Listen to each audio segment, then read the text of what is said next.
So சேலைக்கு இப்போ dazzle work தாங்க பண்ணிகிட்ருக்கேன். இது வந்து இப்போ வந்து நான் ஒன்றுமே பண்ணலை, ஜஸ்ட் வந்து செயின் ஸ்டிச் தான் போட்டிருக்கேன். இல்லை 3 செயினாக போட்டுட்டு உள்ள கிளாத்துக்குள்ளே கொடுத்து எடுத்துருக்கேன். இதே மாதிரி சாரீ ஃபுல்லாகவே போட்டுட்டு அதுக்கப்புறம் தான் பேட்டர்ன் போடணும். இதில் கொஞ்சம் கட்ட வேணாம், நான் உங்களுக்கு அடுத்தடுத்து போட்டுட்டு எப்படின்னு சொல்லிட்டு சொல்கிறேன். ஒரு செயின் ஸ்டிச் மட்டும் போட்டு காமிக்கிறேன் பாருங்கள் எப்படி போடுறேன் அப்படின்ட்டு.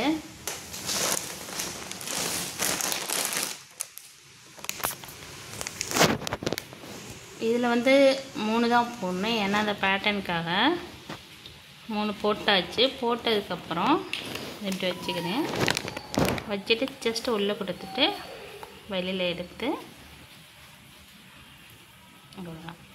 இதே மாதிரியே வந்து நம்ம சாரீ ஃபுல்லாகவே போடணும். ஒர்க்கும் பார்த்தோம்னா கொஞ்சம் சின்ன மைனூட்டாக உட்காந்து செய்கிற மாதிரி தான் இருக்கும், ஆனால் பேட்டர்ன் போட்டதுக்கப்புறம் ரொம்பவே சூப்பராக வருங்க. உங்களுக்கு இந்த மாதிரி கிளாஸ் வேணாலும் சரி, இந்த மாதிரி போட்டு வேணாலும் சரி, நான் நம்பர் தரேன், அந்த நம்பரை கான்டாக்ட் பண்ணுங்கள், நான் உங்களுக்கு கண்டிப்பாக ரிப்ளை பண்ணுறேன். சரிங்களா?